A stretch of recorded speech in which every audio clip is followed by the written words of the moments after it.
Hey guys, tonight we begin a different kind of journey, not through battles or empires, not through kings or plagues, but into the quieter, stickier corners of medieval life.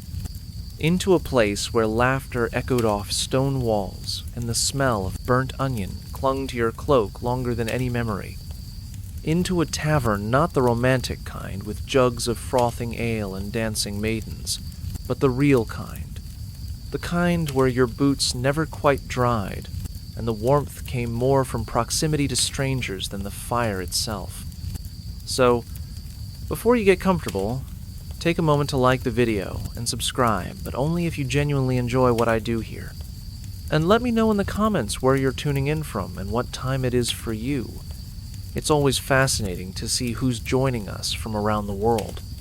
Dim the lights. Maybe turn on a fan for that soft background. Let the world around you grow quiet. Let the tension in your shoulders drift down, like smoke curling from a tired hearth. You're no longer in your bed, not really. You're somewhere else now. Somewhere damp and loud and full of things unspoken. The wood is warped, the candles flicker, and your feet hurt in a way you've stopped noticing. You step inside not for fun, not for food, but because it's where people go when the dark outside is colder than the dark inside. This is not a tale about heroes or glory. This is about the way a place holds people when they have nowhere else to go, about the heavy smell of sweat and soot mixing with the salt of dried tears, about the way you learn to read a room not by what's said, but by what's not. And maybe, just maybe, it's about finding comfort in the soft rhythm of routine, the hush before a story, the ache of a long night shared in silence. So, sink deeper into your pillow, let your eyes grow heavy, and come with me. Let's wander into a medieval tavern, not for celebration, but for company. The ache of damp wool and smoke-heavy hair. You step inside, and the first thing that hits you isn't the warmth, it's the wetness. Not water exactly, but a sticky heaviness that clings to your clothes, your skin, your lungs. The tavern air is a mixture of breath, steam, and smoke that seems to curl under your collar and settle at the base of your spine. Your cloak, already soaked from the drizzle outside, now takes on a second saturation, that of human proximity, of hearth-sick heat, of 100 men who arrived damp and never truly dried. You feel the fibers of your woolen tunic grow heavier as the humidity nestles in, like it's burrowing into the threads to stay. The fire in the hearth crackles softly, but it offers no real relief. It's small, controlled, as if someone decided long ago that too much flame only breeds chaos. So instead, warmth comes in gusts from bodies brushing past, from the breath of a stranger asking if the stool beside you is free, from the dog that curls up by your feet, its fur greasy and matted, yet warmer than your own skin.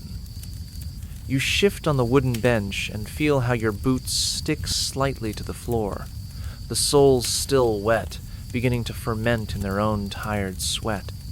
They squeak when you move, a soft, sick sound like soaked leather and slow regret. The smells are layered and unforgiving. Burnt onion from the pot near the fire mingles with the sharp tang of spilled ale, the iron scent of blood crusted into someone's tunic, and the faint, sad sweetness of lavender oil, desperately applied to cover up a week without washing. But none of it masks the smoke. It's thick and low, as if the hearth had exhaled centuries ago and never drawn breath again. It wraps itself around your hair, seeps into your scalp, so that later, long after you've left, long after you've washed, the scent of strangers will still whisper from your pillow. There is no escape from it. Not really. The tavern is not a shelter from the storm. It is the storm's quieter twin, not lashing with wind or flooding with rain, but soaking into you slowly, relentlessly, with memories you didn't ask for and a stillness that doesn't comfort. Your fingers twitch for something warm, not to drink, but to hold a mug, a bowl, another hand, but you find only damp wood and rough stone. You are not cold exactly, but you are not warm either. You are in that in-between state that makes you forget what warmth ever really felt like. And still you stay, because outside is worse. The secret language of wooden cups. You wouldn't notice it at first, not unless you stayed long enough. Not unless your eyes learned to move like they're slow, sideways, half-lidded, and always watching. It's not the noise that speaks here. It's the quiet. And it's the cups. Wooden, mismatched, some chipped, some stained, all of them telling stories you'll never hear aloud. You sit at your table and wait for the first refill, and when it comes, you realize the gesture matters more than the drink itself. The innkeeper places it without a word, without a glance. If it's warm and full, it means you're still welcome. For now. But there are signs. Always signs. A beaker handed to you with the chipped side facing out is not an accident. It's a nudge. A warning. Time to leave. Or at least stop talking. Maybe your story grew too long. Maybe your face reminded someone of a face they didn't want to remember. Maybe it's nothing at all, just the way the night folds around certain people when it grows tired of pretending to be kind. You run your fingers along the rim, feel the splinter, and understand this isn't your place, not tonight. Then there are the hands. Watch them. A girl pours your ale with both palms on the pitcher, her knuckles pale, her eyes avoiding yours. It's not fear. It's fatigue, measured in muscle memory. It means she's counting the hours until morning, calculating her steps between tables, and pretending not to notice the man at the far corner who hasn't blinked in 10 minutes. And yet, if her hand lingers when she passes you the cup just slightly, just enough, it might mean something else. Or it might mean nothing. Here, kindness is indistinguishable from pity, and both are dangerous currencies. Some cups are filled too quickly, others too slow. A tankard placed with a thunk means someone's in a mood, not always bad, but not always safe either. A quietly refilled mug, delivered before you ask, means you've been noticed. That could be comfort, or complication, because nothing here is truly anonymous. Faces blur in the smoke, but the rhythm of your sips, the angle of your shoulders, the tremble in your fingers, all of that is legible to those who've worked these floors for years. You are not hidden. You are simply not important, unless you are, and that changes quickly. Every cup tells you something, but never directly. This is a place where silence is punctuation, where gestures carry grammar, where even a spilled drop can be interpreted like a sigh. You lift your mug, feel its weight, and try to read it like a letter. Is it heavier than before? Colder? Did someone fill it halfway out of indifference or precision? You sip and pretend not to notice the way 3 men across the room all stopped talking the moment you raised it. The language of wooden cups is one of shadows, of implication, of learned instincts. It doesn't translate. It must be absorbed. And so, slowly, you learn. You stop asking for things. You stop making eye contact. You learn the pauses between laughs, the meanings behind scraped benches and unclaimed stools. You understand that a full mug means more than a smile, and that sometimes the kindest thing anyone can do for you in this place is to hand you a drink and say nothing at all, when silence was more expensive than ale. It begins with laughter, that shallow, echoing kind that bounces off stone walls and masks the cold in your gut. The room feels full, not just of people, but of noise, clatter, the scrape of chairs, the sighs between songs. It gives the illusion of warmth, of welcome, of something shared. But if you listen closely, beneath the noise, you'll find the quiet, and that's where the real cost lies. Because in a place like this, where voices are currency and stories are shields, silence is never free. It's paid for with risk, with coin, with the kind of reputation most can't afford to carry. A man sits alone by the wall, hands wrapped around a mug that's long gone cold. He doesn't speak, doesn't nod, doesn't laugh when the punchline drops 2 tables over. And because of that, he becomes a question. A still point in a room that thrives on movement.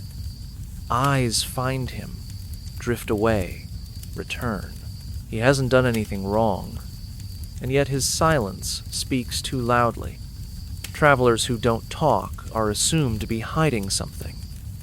Silence, in this place, is a kind of defiance or a confession, and neither is particularly welcome. You might think that being quiet would let you blend in, but here, it separates you.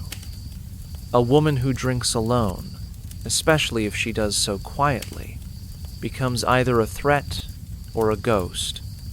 There is no neutral. The louder the tavern, the more suspicious the silence. It's as if the noise forms a spell, a shared illusion that keeps everyone safe from their own thoughts. To refuse to join in, to keep your voice inside your chest, is to reject that safety. It's to step outside the firelight, even while sitting beside it. And then there are the bards.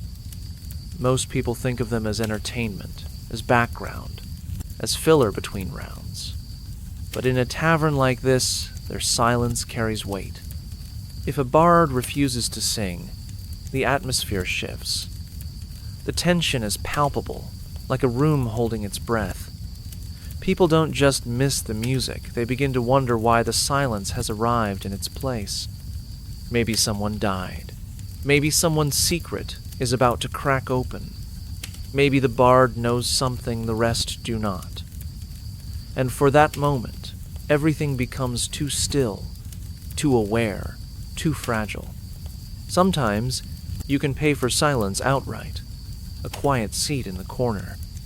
A glance exchanged with the innkeeper that says, "Not tonight." If you've been around long enough, if your coin is good and your eyes are low, you might earn a patch of stillness just for a while. But it's always temporary. Because in a space where sound is the armor, silence becomes exposure. It invites speculation, memory, unease. Even the floor seems to creak louder when you stop speaking, as if the building itself resents the void your silence has carved into it. And so, most choose noise. They laugh too loud. They tell stories half true. They clink mugs like punctuation marks at the end of a sentence no one wants to finish. Because in that moment, it feels safer. But you notice the price. You feel it in your bones, in the way your breath catches just before a lull in conversation, in how quickly people fill that gap with words that mean nothing, but feel like protection. You understand now the tavern's most valuable commodity isn't ale, or warmth, or even company. It's the rare, brittle luxury of being allowed to sit in silence and not be asked why. The itch behind every cheer, lice, debt, or heartbreak. You hear the cheer before you see its source, a roar of voices, mugs raised, chairs scraping across stone. It sounds like celebration. It almost convinces you that joy has taken root here. But then you look closer. Not just at the people, but at their hands, their eyes, the way they drink. And you realize, no one in this room is truly celebrating. They're distracting. From something crawling beneath the surface, something no one dares to name aloud. Laughter here isn't joy. It's camouflage. It's defense. And behind every toast, there's an itch. Some scratch their scalps absently, the way one does when lice have made a home beneath the skin. It's not uncommon. Hygiene is a rumor in places like this, whispered about but rarely seen. You see a man drag his nails behind his ear, then lift his cup with the same hand, not even pausing to notice the blood under his fingernails. Another adjusts the collar of his tunic, wincing as it rubs against a patch of red, inflamed skin. The itch is constant, physical, tangible, and yet, in this place, barely acknowledged. Because if you notice it too much, you have to admit it's real. But not all itches are on the skin. Some live deeper. A man clutches his mug like it owes him something, not warmth, not taste, but relief. He drinks not to forget, but to stop trembling. You can tell by the way his knuckles turn white, by the way he avoids looking at the door as if expecting someone he owes more than money. Debts hang in the air like smoke, not just financial ones. Emotional ones, words unsaid, promises broken. The kind of weight that ale can only dull, never erase. You see it in the way shoulders hunch when certain songs begin. In the way a woman flinches when someone laughs too loud near her ear. Heartbreak sits quieter. It doesn't scratch. It simmers. You see it in the eyes that linger too long on the barmaid who doesn't look back. In the man who stares into his cup like it might show him the face he lost. There's a performance here, of joy, of merriment, of ease, but it's paper thin. Joy is a mask with loose stitching, and by the time the fire burns low, most have stopped trying to wear it.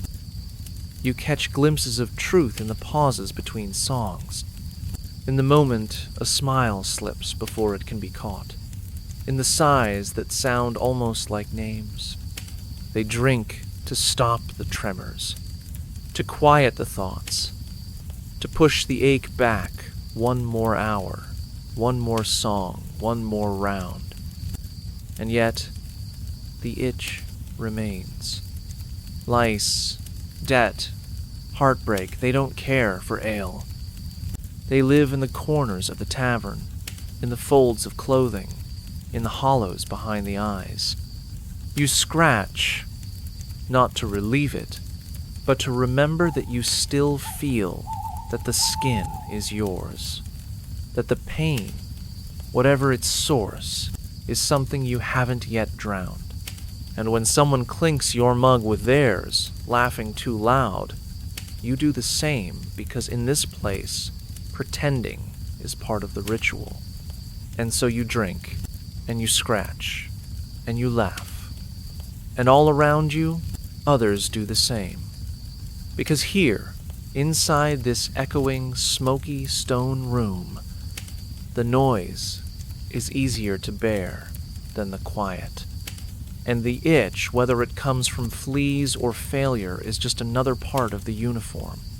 A woman once walked barefoot into the tavern, just to feel the warmth of spilled beer. The door opened with a groan that was older than memory, and for a moment no one looked up. That's how most entries happen here, unnoticed, unimportant. But something shifted in the air when she stepped inside. Not because she was loud, not because she asked for anything, but because her feet were bare. The floor was cold, packed dirt, and old straw mashed into a permanent dampness, laced with years of spills and secrets.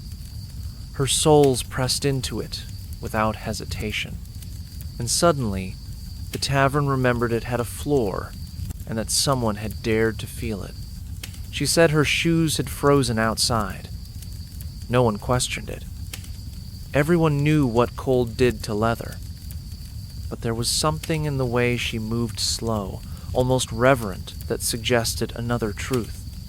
That maybe she came for the warmth not of the fire, or the drink, or the people, but of the floor itself, of that shallow layer of beer, piss, grease, and ash that somehow held a trace of life.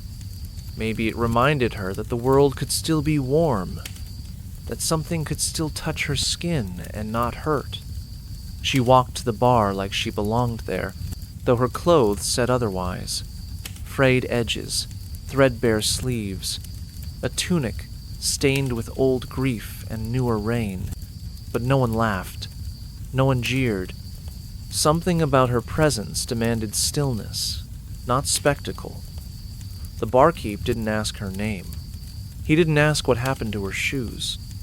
He simply handed her a piece of bread, hard, dense, warm from proximity to the fire. She took it in both hands like it might fall apart if touched wrong.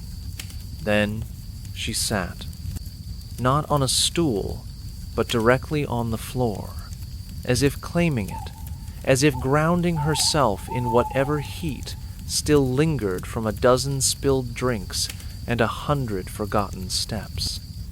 For an hour, the tavern changed. Not visibly, not loudly, but palpably. The laughter grew softer, less forced. The clatter of mugs slowed. A hush settled, not of awkwardness, but of recognition, the kind that only happens when everyone in a room remembers at the same time that they too have been cold, that they too have walked into places not for shelter but for sensation, that sometimes what you miss most isn't love or comfort or safety, but the simple feeling of warmth against skin. No one approached her, not because they didn't care, but because they did, the kind of care that knows when not to interrupt, when to let someone remember what it's like to feel again. When the hour passed, she stood. Her feet left faint prints, part water, part warmth, part memory. She didn't say goodbye. She didn't need to. The tavern had already shifted around her, then quietly returned to what it was before. But the floor remembered. And so did everyone who had watched, and not spoken, and for once, not looked away. How bread crusts became currency at closing time. It always happened late, not at the peak of noise, but after it. After the third song had ended without applause. After the mugs were lifted with less ceremony, more necessity. When the fire had shrunk to a stubborn ember, and most of the room had sunk into that tender silence between drunkenness and sleep. That's when the true economy of the tavern revealed itself. Not in silver coins or hearty meals, but in bread, crusts stale, uneven, often hoarded like relics, and more valuable in the hush of closing time than gold at midday. You see it first in the way people hold their bread, not to eat, not anymore, but to preserve. A heel of rye, hardened from hours by the fire, is slipped into a sleeve like a charm. Another is pressed into a pocket with reverence, wrapped in a piece of cloth once used for tears.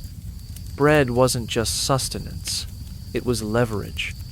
When the ale ran low, and the coin purses felt light as gilt, bread crusts took on a strange power. You could trade one for a favor, not grand, but intimate, a place closer to the hearth, a stool instead of the floor, a secret told with half a smile and a full heart. The barkeep never asked for them. He didn't need to. His eyes followed the exchanges with a quiet understanding. A crust, offered at the right moment, to the right person, could keep the fire going just a bit longer, could keep a song from fading. could turn a stranger into an ally, if only for a night. And the truly desperate those who had no coin, no words left, nothing to give, they'd place their bread gently on the counter, eyes low. It wasn't payment. It was a question. And sometimes that was enough. Children knew the trick best. They'd linger near the corners, hands tucked into tunics too large for their frames, clutching crusts like coins. One crust meant a story. Two, a place by someone's feet. No one taught them the rules. They learned by watching the slow nods, the shared looks, the way a piece of bread passed hand to hand like a promise.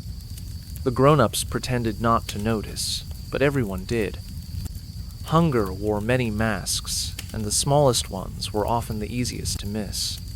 By this hour, the crusts had softened slightly, warmed by palms and firelight.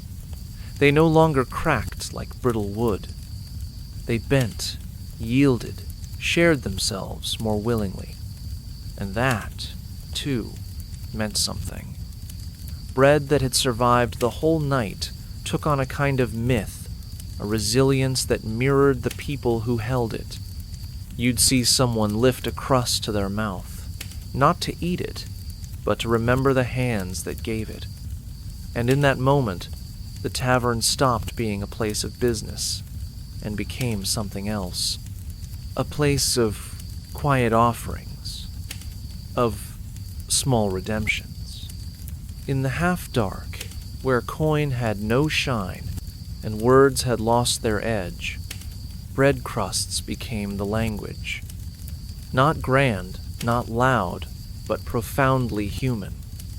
A crust could mean mercy, could mean memory, could mean I see you when nothing else could.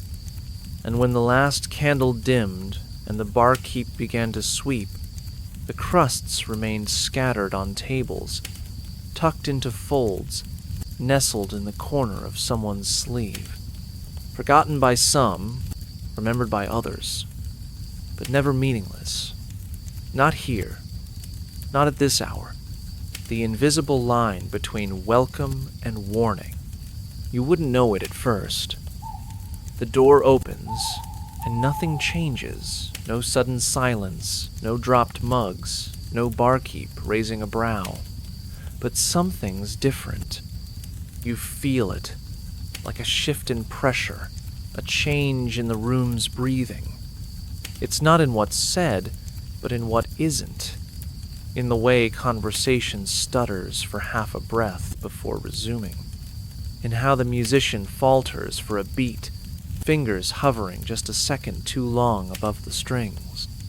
That's how you know someone has crossed the line, not the threshold of the tavern, but something older, deeper, unwritten, the invisible line between being welcome and being watched.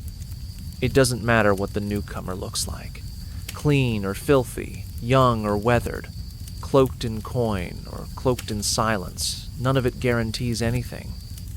What matters is how they carry themselves. Do their eyes linger too long on faces? Do their boots move with purpose or hesitation? Do they order a drink with the confidence of one who's earned the right, or with the calculation of someone rehearsing? These details aren't judged. They're sensed, felt in the gut. The room, if it had skin, would tighten. You feel the shift in posture, backs straightening, hands loosening subtly from mugs, conversations turning from laughter to statements without punchlines. There's no guard here. No one bars the door. The tavern is open to all in theory, but in practice it decides who stays. Not through violence, through temperature. You can feel when you're not wanted. The fire suddenly doesn't reach you. The seat you take creaks too loudly. The barkeep forgets your drink 3 times. Eyes meet yours not with curiosity, but calculation. It's a coldness more effective than any threat. And it spreads fast. Some try to cross back to shift from warning to welcome with a joke, a coin, a compliment. But the tavern doesn't forget first impressions. Not really. The candle closest to them flickers harder, as if whispering, "Not here." Even the dog by the door doesn't rise to greet them. And if they stay long enough, if they pretend not to notice the discomfort thickening around them, the tavern begins to push. Not physically, but with silence, with space, with a kind of collective exhale that leaves no room for breath. But sometimes, and this is rare, the line is crossed the other way. Someone unexpected walks in, ragged and reeking of a week's travel, and yet the room exhales. Not because they're known, but because they fit. Because their sorrow matches the shape of the place. Because they don't pretend. And in that quiet moment, chairs are shifted to make room. The barkeep pours without being asked, and a stranger becomes part of the firelight. It's not magic. It's not science. It's something older than both the way spaces remember, the way people sense threat or kinship without ever naming it. You learn to read it. You learn to feel when the tavern bends toward someone or away. And if you're wise, you respect the boundary, because once the room decides you don't belong, no amount of coin or charm can undo it. You'll drink your ale, finish your story, and leave with your back watched all the way to the road. Not followed, just remembered. What the floors remembered that the walls never could. The walls carried the echoes. That much was true. Laughter, shouting, arguments that never ended clean. They soaked in songs, in curses, in whispers made between clinks of mugs. You could press your palm against the wood and feel the vibration of voices long gone. But it was the floor that remembered. Not in sound, but in weight, in residue, in the slow, silent accumulation of things, fallen and forgotten. The stone beneath your feet was not just support, it was witness. It held more truth than any confession ever spoken aloud. It wasn't smooth. No medieval floor ever was. It was uneven, worn by generations of boots and bare feet, by heels that paced in worry and knees that dropped in prayer or drunkenness. And in those worn spots, something lingered. The floor absorbed more than spills. It took in blood from fists, from births, from accidents that no one ever really explained. It soaked up vomit, tears, beer, wine, even the water from someone's last bath. Not cleaned, just smeared, layered, trampled until the scent faded and the memory stayed. You sit for long enough, and you begin to feel it. A pulse. Not alive in the way hearts are, but steady, constant, humming just beneath the surface. Like the ground itself, knows how many stories have ended here, how many began, how many drifted away without anyone noticing. You might hear a creak when no one moves, and think it's the building settling, but it isn't. It's the floor responding not to pressure, but to presence, to memory, to the invisible weight of everything that was never said. And there were spots, certain places where the floor felt different, colder or warmer, softer beneath your soles, like earth about to give. There was a square near the back where the stone never dried completely, no matter how warm the fire. People avoided it without knowing why. Maybe something spilled there once that couldn't be wiped clean. Not with rags. Not with time. Other patches, near the hearth, held comfort not from heat, but from the way people had lingered there, night after night, until the stone took on their shape. You could almost see the outline of elbows, of boots, of sorrow pressed down into permanence. The walls bore scars, 2 knife marks, candle smoke, carved names half erased. But they were performance, display. The floor didn't display. It held. It kept. It remembered the weight of children hiding under tables during fights, the slump of bodies too drunk to stand, the delicate moment when someone sat alone and allowed themselves to feel the grief they'd been swallowing all day. The floor held that, every second of it, without judgment, without forgetting. You look down and see only stone. But if you were to lie there, ear pressed to the chill surface, you might hear something else. Not voices, not footsteps, but breath. The kind that comes from memory that refuses to die. The floor doesn't care who ruled which kingdom or which war was won. It remembers the way a woman's hand shook when she let go of a letter, the way a man's boots dragged when he didn't want to go home. It remembers every goodbye that wasn't said, every hello that went unnoticed.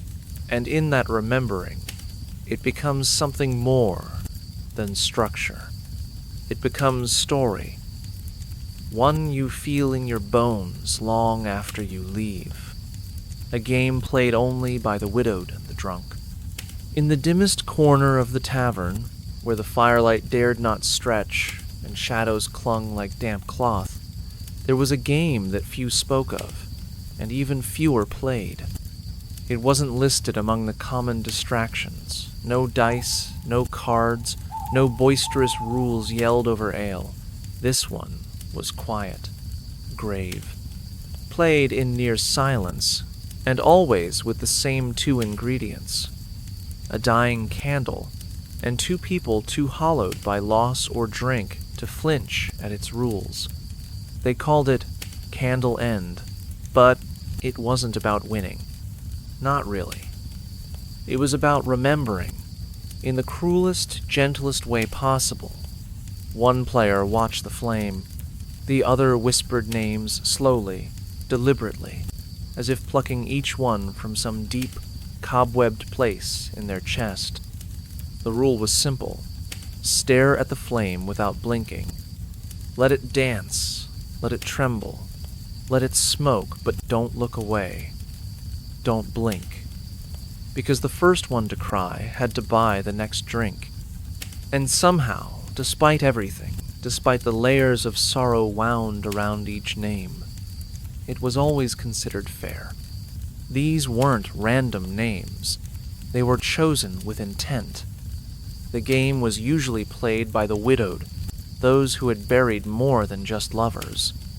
They had buried futures, children, friends who never made it back from war, dreams that rotted slowly inside them like spoiled root vegetables in a cellar. And then there were the drunks, those who had lost too many pieces of themselves to remember where they left them. Sometimes they were the same people. Sometimes they took turns being one or the other. The flame mattered. It couldn't be fresh. It had to be a stub, barely clinging to wick and wax, trembling under the drafty breath of the tavern. It had to resemble the people playing. Persistent, flickering, small. As the names came, the flame would seem to shift, with each one growing steadier with a name whispered like a prayer, faltering when one was spat like a curse.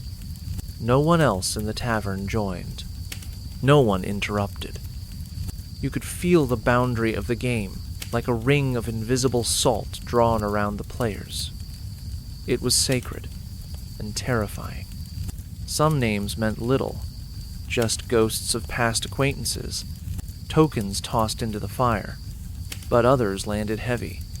You could hear it in the breath that followed, in the stillness that wrapped the table tighter. One name might be a mother, another a child. Sometimes it was the name of someone still alive, but lost all the same. That was the cruelest naming the living, and knowing they were gone in all the ways that mattered. when that happened. The player would often look down, not at the flame, but at their own hands, as if the memory had spilled onto their skin.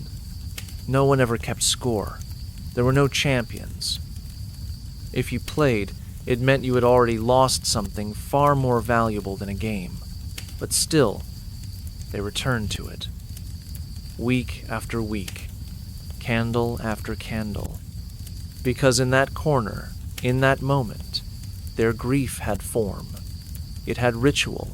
It had company.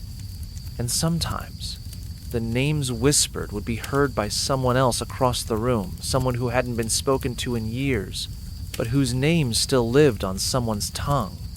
In that silence, in that fragile flame, there was connection. Not healing, not yet, but understanding. And when the game ended, when one of them blinked, or wept, or simply stood without a word, there was no applause. Just a refill, a quiet nod, a moment of shared breath. The candle died eventually, as they all did. But the names lingered. They floated in the smoke. They curled into the rafters. And if you sat near that corner long enough, you could still feel them, long after the last whisper faded. Why, the fire was always too small for the room. At first, you think it's a matter of poor planning. A hearth like that narrow, reluctant flames, barely licking the iron pot above, couldn't possibly be expected to warm a room of this size. Not with so many bodies, not with walls that leak wind like wounds that never healed. But after a while, you begin to understand. The fire was never meant to heat the tavern. Not really. It was meant to pull people closer, to force them near one another, to make warmth a communal act, not a solitary gift. The fire sits like a secret at the center of it all, and yet it gives so little. It crackles with restraint, as if aware of its own influence.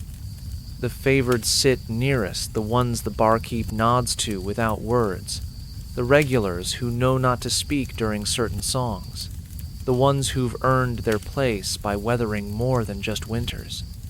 Their stools are close enough to the hearth that their boots steam. Their faces glow, but even they don't sprawl. There's a reverence to their stillness, a knowledge that proximity to flame is privilege, not comfort. Farther out, people shift their chairs inch by inch, trying to steal a sliver of that heat.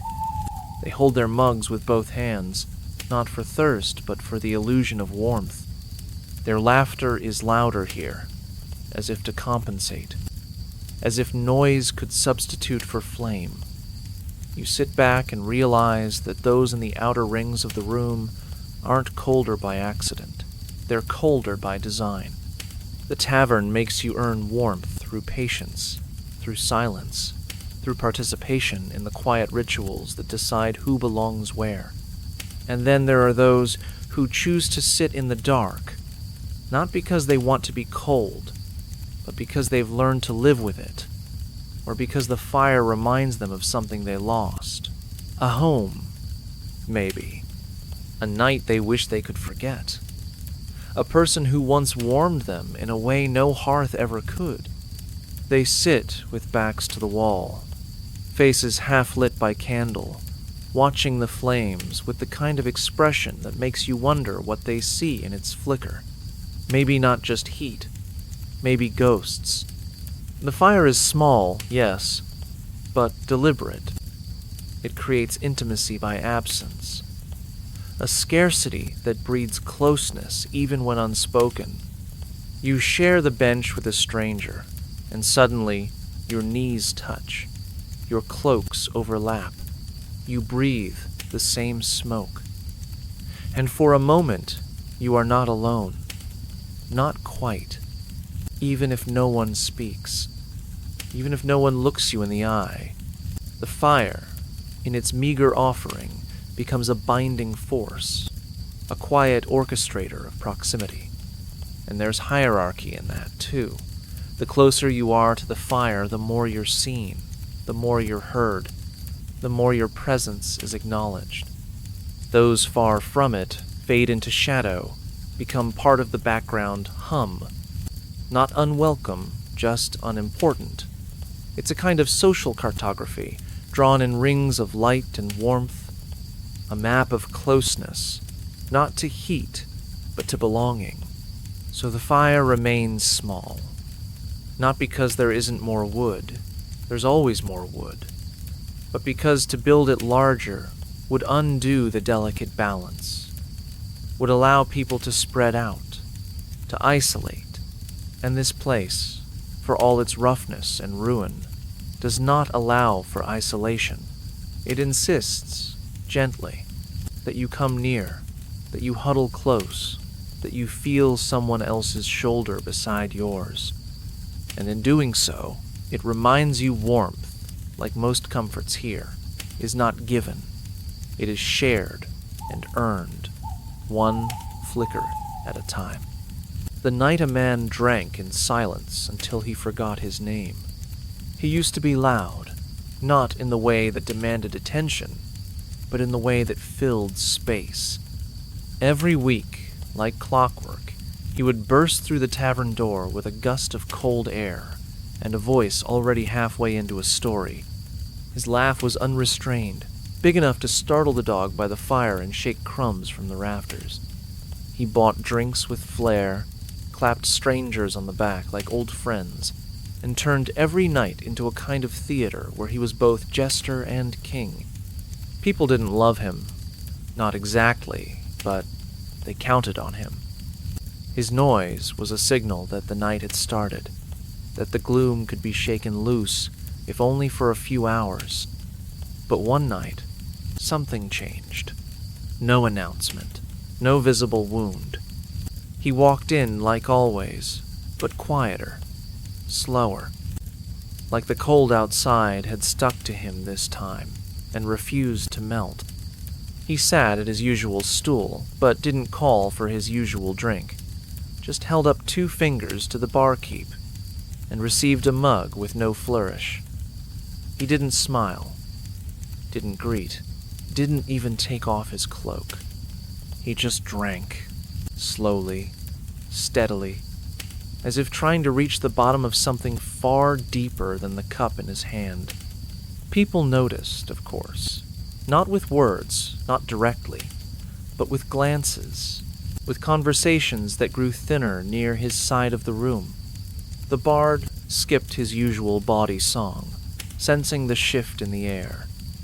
Even the barmaid approached with hesitance, placing his refills with care, as if not to wake whatever it was that had settled inside him. Hours passed. The tavern breathed around him, but he remained still, a statue carved from exhaustion and something too heavy to name.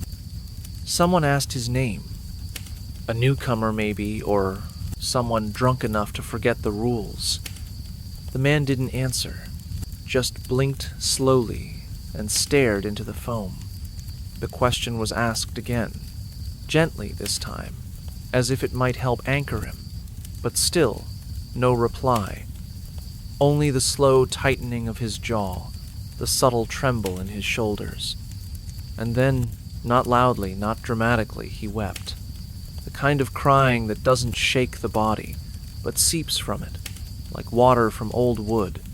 His face didn't crumple. He didn't hide. The tears just fell, steady and silent, into the mug he never lifted again. The tavern hushed, not in discomfort, but in reverence, as if the walls themselves knew that something sacred had broken. No one laughed. No one filled the space. For once, the absence of sound was enough. It wasn't pity that filled the room, nor fear. It was recognition that even the loudest souls carry fault lines, that even the ones who hold up the roof with their stories sometimes crumble beneath the weight of their own silence, and that on some nights, forgetting your name isn't loss, it's mercy. Eventually, the man stood, left a coin on the table without counting it. His steps were uneven, not from drink, but from release. He walked out into the night without a word. The door creaked, closed behind him, slower than usual, as if mourning his exit. And for a long time after, no one sat in his spot, not because they feared it, but because they understood it had become a kind of altar, to grief, to quiet, to the truth that sometimes the greatest unraveling makes no sound at all, the quiet cruelty of shared beds in upstairs rooms. Up the creaking stairs, beyond the low murmurs and thick smoke of the tavern's heart, the air shifts. It doesn't grow cleaner, only quieter.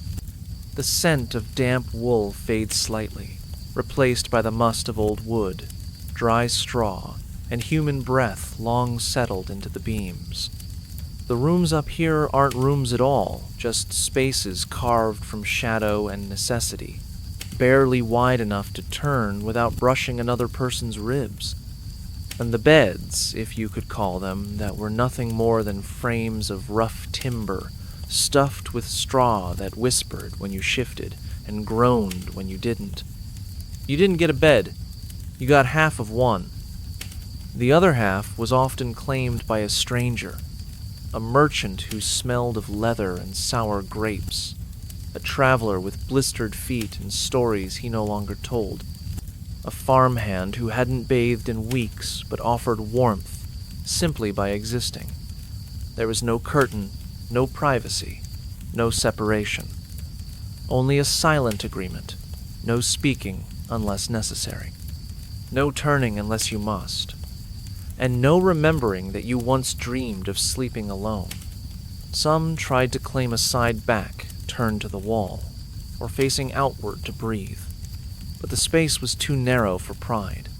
You curled yourself around your discomfort and hoped the other body didn't shift too much.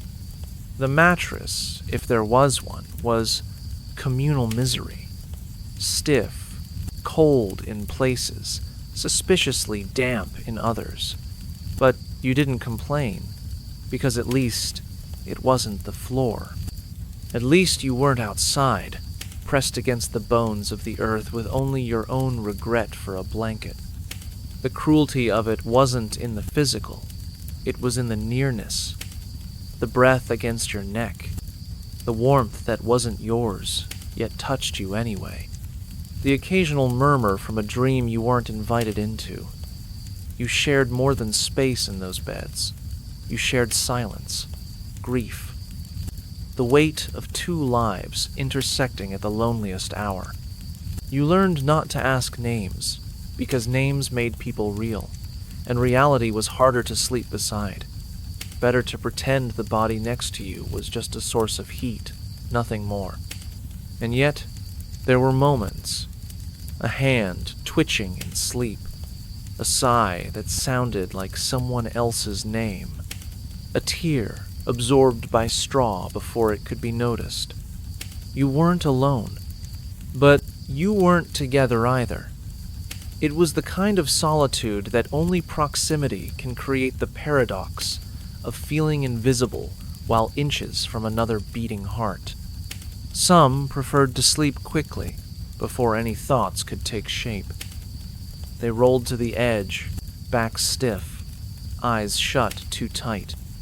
Others lay still, pretending not to exist, hoping their bedmate would do the same. But occasionally, two people would breathe in rhythm, not by choice, but by accident. And in that moment, something like peace would settle between them. Not connection, just alignment. Brief and fleeting, but enough to soften the edge of the night.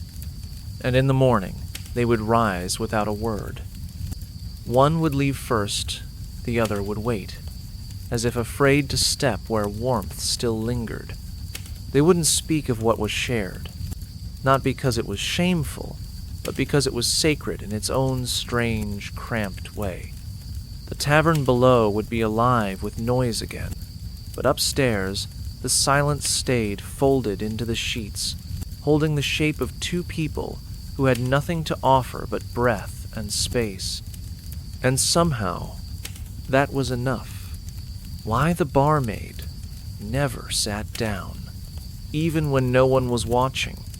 You'd think, after hours of carrying mugs and dodging spills, of ducking beneath arms too eager or too tired to care, that she'd take a moment, just a breath, a rest.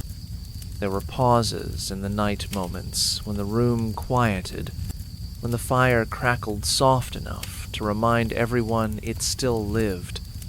Moments where no one was calling for more ale, no one was shouting across tables, and yet she never sat. Not once.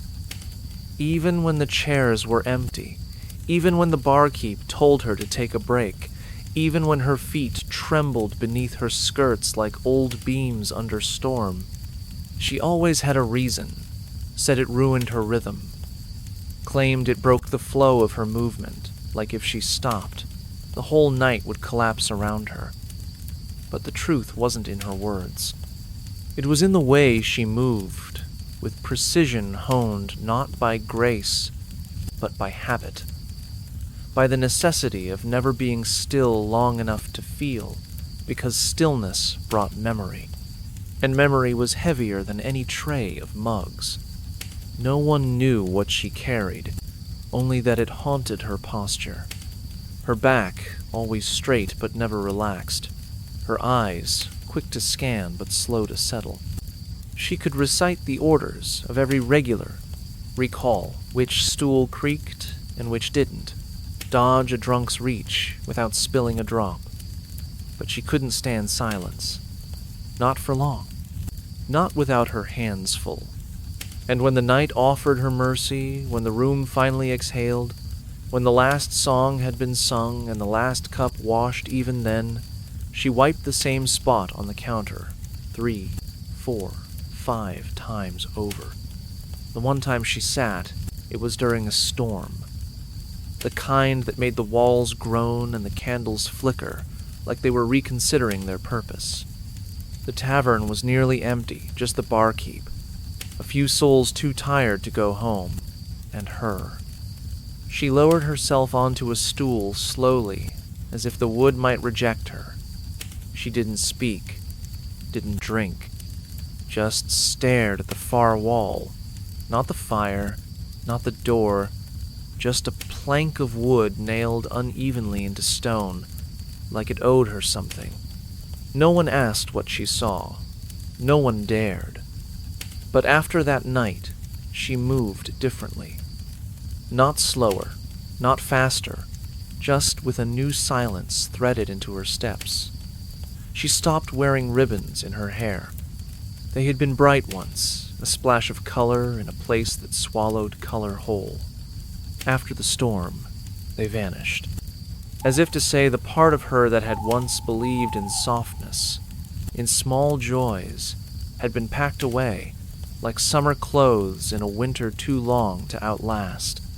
Still, she never faltered, never failed to bring the drink on time, never spilled, never raised her voice, but those who paid attention noticed her hands, how they trembled, just a little, when pouring the first cup of the night, how they steadied by the third.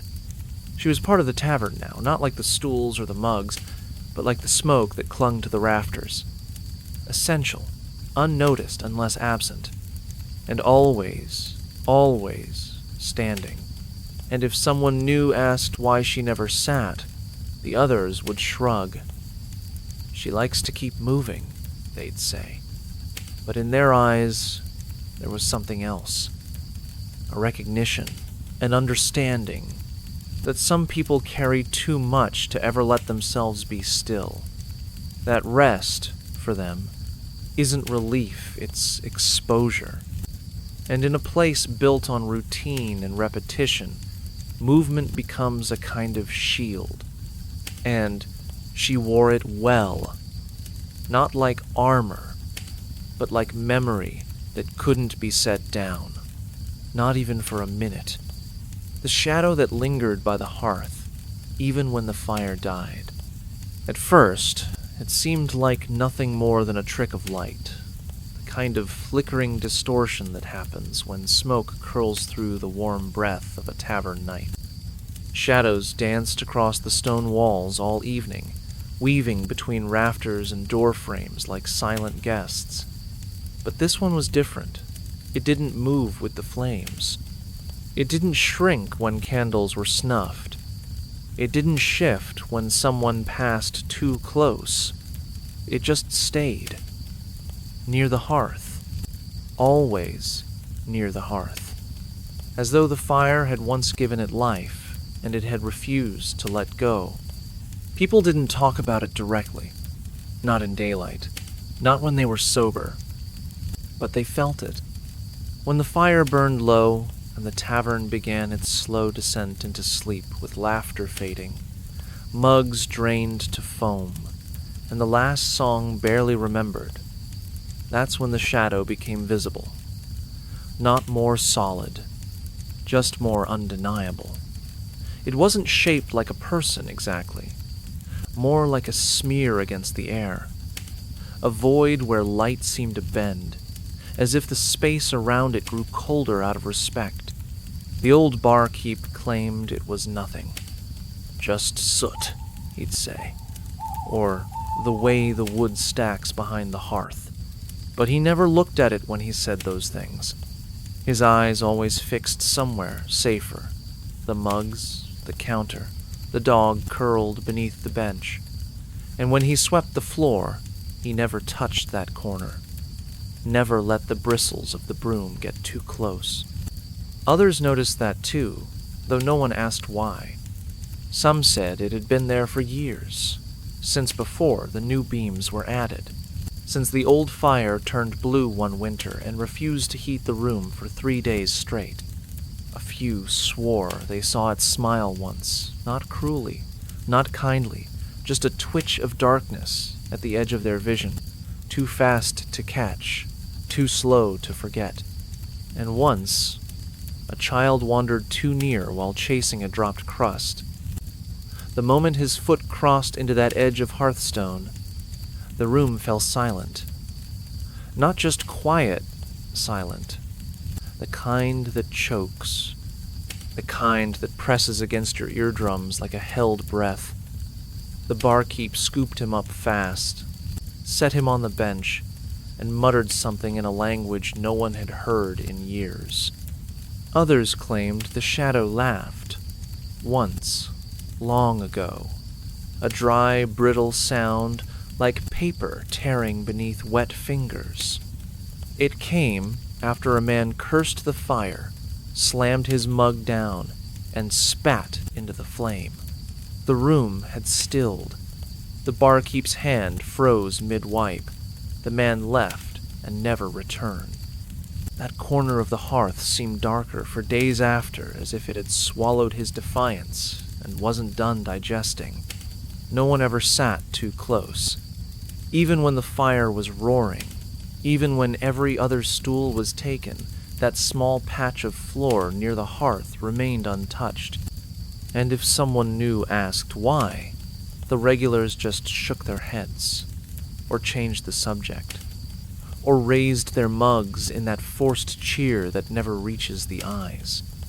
They'd tell you it was nonsense, superstition, the kind of tale stirred up after too many drinks, but no one lingered near the hearth after the last log burned down, because deep down, they knew it wasn't the fire that kept them warm. It was the distance they kept from what lived just beside it, from whatever it was that stayed after the coals went cold, and the room exhaled its final breath, a shadow that wasn't cast, but born. And that waited, always, for someone to forget that some corners of the tavern aren't meant to be claimed. Not by the living. Not anymore. How spilled beer was used to guess the future. It was never official. No one wrote down the rules. No one stood on a table to announce it as ritual. But when a mug slipped from someone's hand, which happened more often than you'd think, the tavern paused. Not in anger, not with annoyance, with curiosity. Because spilled beer didn't just stain the floor, it revealed things. Not always clearly, not always kindly, but often enough to make people believe, to make them look, to make them wonder if the puddle left behind could speak. It started with shapes, simple ones. A circle near the fire might mean a reunion, a jagged splash near the door, a parting. Faces were rare, but when someone swore they saw one in the arc of the foam, in the streaks across stone, the room leaned in, especially if that someone had drink in their breath and sadness in their voice. The drunker, the tavern, the clearer the prophecy, or at least the more convincing. It didn't need to be true. It just needed to be felt. Some took it further. One man claimed he saw a boat in his spill, a crude curve with 3 broken lines rising like masts. He stared at it until the beer soaked into the floor, lips moving as if reciting something only he could hear. The next morning, he was gone, left before the fire was lit. No one saw him again. Some said he drowned. Others said he found peace, sailed to a better life. The floor, as always, kept its silence. But the spot where his beer had landed stayed darker than the rest, for weeks. Children grew up knowing not to step in fresh spills, not because of the mess, but because it was sacred. You let the shape form. You let someone interpret it. It wasn't just superstition, it was tradition, a language spoken in liquid and shadow. The barmaid once confessed she saw a heart in a puddle and married the man who dropped the cup. They lasted 3 winters. Not bad by tavern standards. Not every shape meant something. Sometimes it was just beer, but people looked anyway. Because when your days are filled with labor and your nights with smoke, even nonsense becomes comfort. The idea that fate could be glimpsed in a mistake, that a future could be spilled out and read like tea leaves, it made the room feel less heavy. Gave people a reason to stare at the floor with hope instead of shame. The barkeep never encouraged it, but he didn't stop it either. He kept a mop near the hearth, worn to threads, and waited until the predictions were made before wiping the evidence away. Some say he whispered over each one before cleaning, as if asking permission. Others say he just listened not to the people, but to the floor, as if waiting for it to speak back. And maybe, in a place like this, it did. Maybe the tavern, soaked in centuries of grief and ale, learned to speak in patterns. Maybe the beer only revealed what people already knew but needed permission to believe. That love was possible. That leaving wasn't failure. That loss could be survived. And so, the next time a cup slipped and the room fell still, you found yourself leaning forward too. Not because you believed, but because, for a moment, you wanted to. And that was enough. When songs were sung not for joy, but to keep the rats at bay, the music never really stopped. Not because the tavern was particularly merry, and certainly not because anyone insisted on entertainment. It continued because silence had consequences. Not metaphorical ones, real, skittering, clawed ones that came from the corners the moment stillness settled into the walls.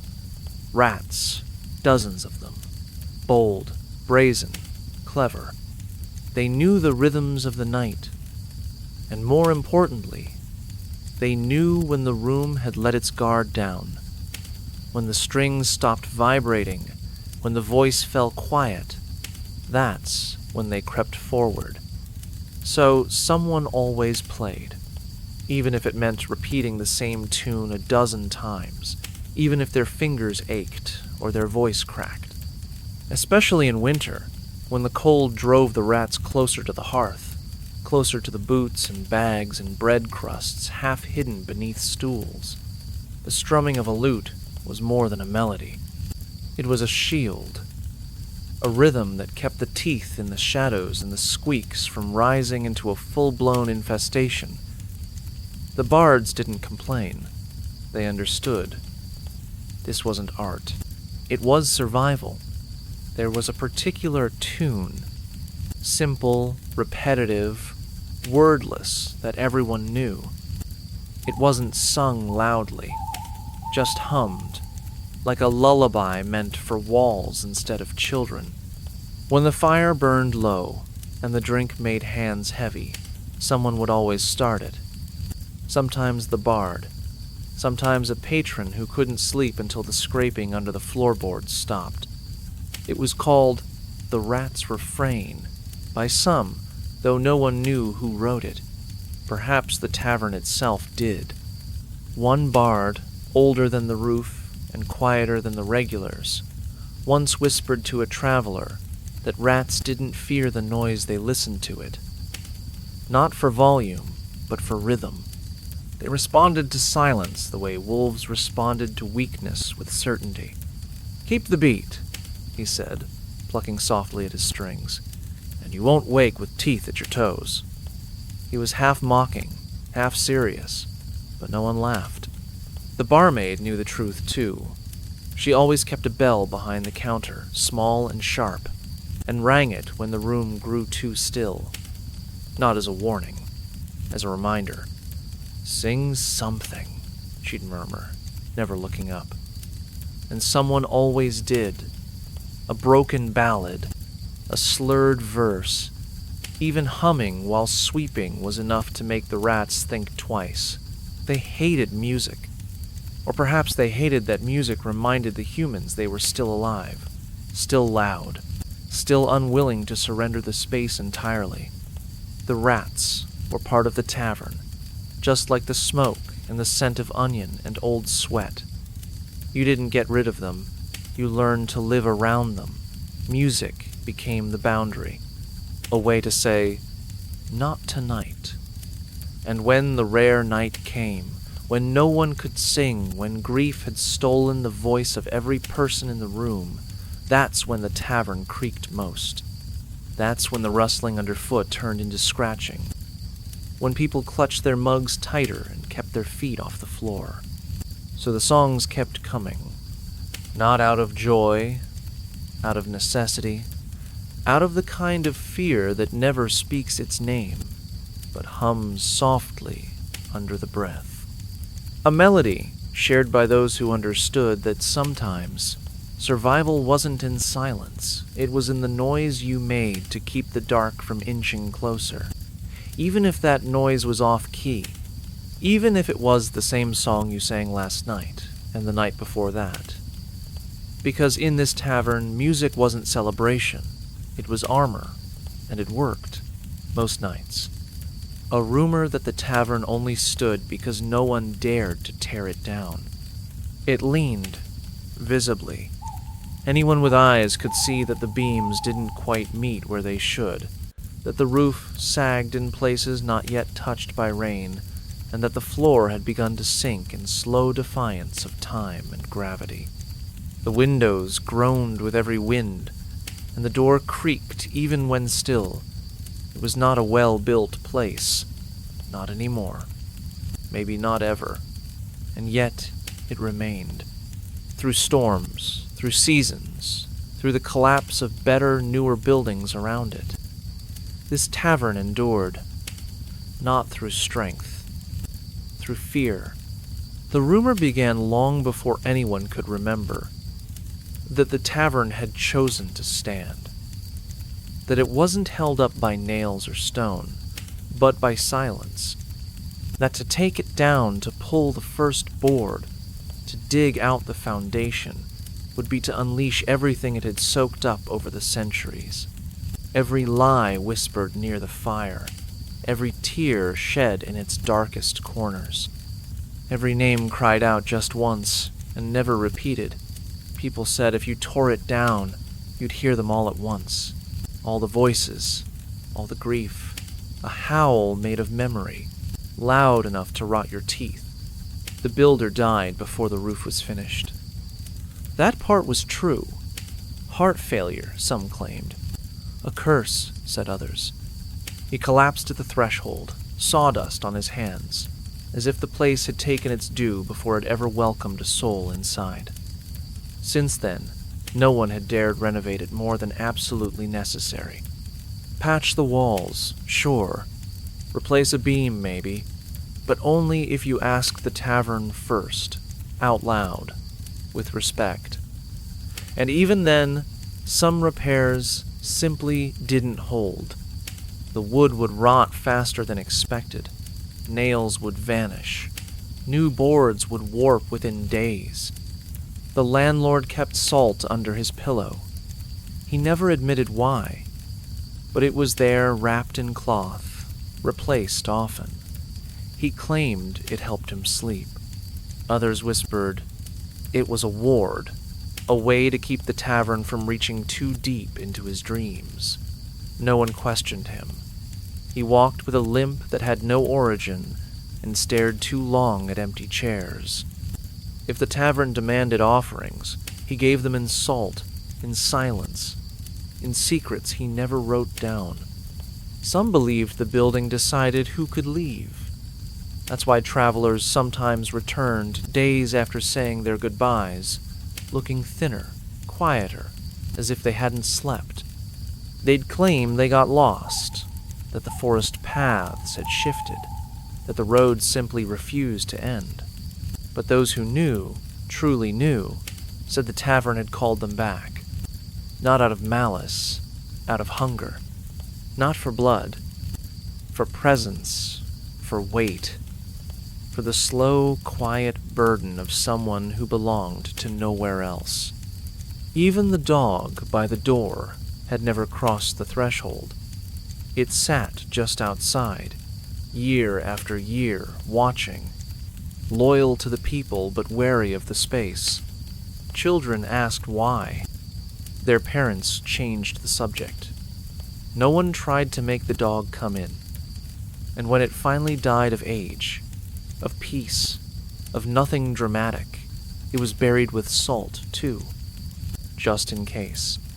So the tavern stood, not because it was loved, not because it was built to last, but because no one dared test what might happen if it fell. It creaked, it moaned, it sighed in the night like a body too old for its own bones, and still it held, a relic not of craftsmanship, but of caution, because in a world that forgets too quickly, the tavern remembered. And in return, it demanded to remain, just a little longer, just until someone brave or foolish came to pull the first nail, and not before. The sour hour when all drinks tasted like regret. It always arrived the same way, quietly. Not with the clang of closing bells or the barkeep's tired voice, but with a shift in the air, a soft, bitter settling that you could taste before you could name. They called it the sour hour. It wasn't a rule or a schedule, but everyone knew when it came. The laughter grew thinner, like fabric stretched too far. Conversations dropped in pitch, slowed, and became more about survival than amusement. And the drinks, the very thing meant to blur the edges of the night, suddenly tasted different. Not spoiled, not wrong, just truthful. You'd lift your mug and expect the same comfort, the same burn or warmth or fizz you'd had all evening. But instead, your tongue recoiled, not because the ale had changed, but because you had. Something in you had shifted. Maybe the lights had dimmed too far, or maybe the silence between songs had grown too wide. Either way, the illusion cracked, and what you drank didn't soften anything. It sharpened it. You could taste the argument you hadn't had yet, the mistake waiting just beyond your next sentence, the regret buried in the bottom of your cup. People didn't toast during the sour hour, not because they were out of things to celebrate, but because they remembered why they'd been drinking in the first place. The birthdays turned to memorials, the reunions to reminders. You watched someone smile too long, and you saw the tears brimming just behind their teeth. A couple at the back table, once tangled in laughter, now sat with hands near but not touching. The barkeep stopped polishing the same mug. The bard strummed the strings more slowly, as if afraid of what the next chord might summon. It wasn't just emotional. The tavern itself seemed to respond. The floor creaked louder. The smoke hung lower. Candles, once steady, flickered for no reason. Even the dog by the door lifted its head less, as if sensing the shift in atmosphere. And the air, the very air, took on a taste, like old vinegar, like words swallowed too many times, like breath held too long. You'd think it was the ale going bad, but no one said it aloud, because they knew better. The ale hadn't turned, the night had. This was the hour when people paid, not for drinks, but for everything they'd tried to forget while drinking. The coin dropped heavier on the counter. The stools felt colder. Every sound, a cough, a laugh, a sigh echoed as if magnified by memory. And yet, no one left. Not during the sour hour. Even those who knew it best, who tasted it so many times they could predict its arrival, stayed. Not out of hope, not even out of habit, but because leaving then felt like abandoning the version of yourself that needed the drink in the first place. Eventually, the hour would pass. It always did. A song would pick up again. Someone would say something stupid enough to spark a laugh. A new face would enter, carrying fresh mistakes. The flavor would shift back to what people pretended it was all along: joy, relief, escape. But the sour hour never truly ended. It lingered in the bottom of mugs, in the corners of rooms, in the faces that turned away when the candles guttered. And you, still holding your drink, understood that sometimes the worst taste isn't bitterness. It's honesty. And in the sour hour, honesty is all anyone has left, just for a while. Just until the next round. Just until the silence lifts. Again, why the windows were nailed shut, even in summer. They weren't boarded, exactly, just nailed. A single rusty spike through each frame, hammered in with the kind of finality that doesn't beg for questions. The wood around them warped with time, swollen from rain, cracked from heat, but the nails held. And that was the point. It wasn't just to keep the cold out, or the wind. It was to keep something else from slipping through something softer, stranger, something that only moved when the windows were open. So, they stayed shut, all year. Even when the air inside turned thick and soupy, even when sweat traced lines down the barkeep's neck, even when the flies grew bold enough to land on sleeping foreheads. You'd think someone would complain. That in the heat of midsummer, with the fire still smoldering from habit more than need, someone would rise and pry the frame loose. But no one ever did. They wiped their brows. They rolled their sleeves. They drank faster, not for thirst, but to distract from the way their tunics clung to their backs. And still, the windows stayed shut. A single breath of outside air would be relief, yes, but also risk. because air moves memory. It stirs the layers of smell and sound that have settled like dust, and not all memories deserve to be stirred. A few patrons remembered when the windows weren't nailed, long ago, back when the tavern was newer, less afraid, back when the sky was still visible from inside. They recalled a breeze once sharp and sweet, heavy with grass, and the promise of rain, and how it had sent a shiver through the room, not of cold, of exposure. A shiver that had nothing to do with weather, and everything to do with being reminded that something existed beyond the walls, that there was a world out there, that people left, that some didn't come back. After that, the nails appeared, quietly, one by one. The tavern keeper, when asked, would say it was for warmth. That draughts made the ale sour, that open windows invited thieves. But his eyes would drift when he spoke, and his hand would rub the same notch on the bar over and over as if erasing something only he could see. He once admitted, after 3 mugs too many, that he hadn't seen the sky in 20 years. Said it made the beer taste clearer. No one laughed. There's a theory that the windows are portals, not magical ones, not the kind in stories, but emotional ones. That when you look out, part of you leaves with your gaze. That part of you remembers freedom, remembers possibility, and that's dangerous in a place like this.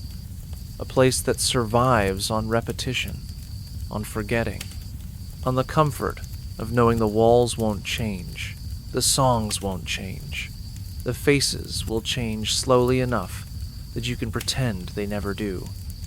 Open a window and the illusion cracks, so they remain shut. Nailed with rust, sealed with superstition, the light that filters through is always filtered dim, slanted, tinted by the grime of decades.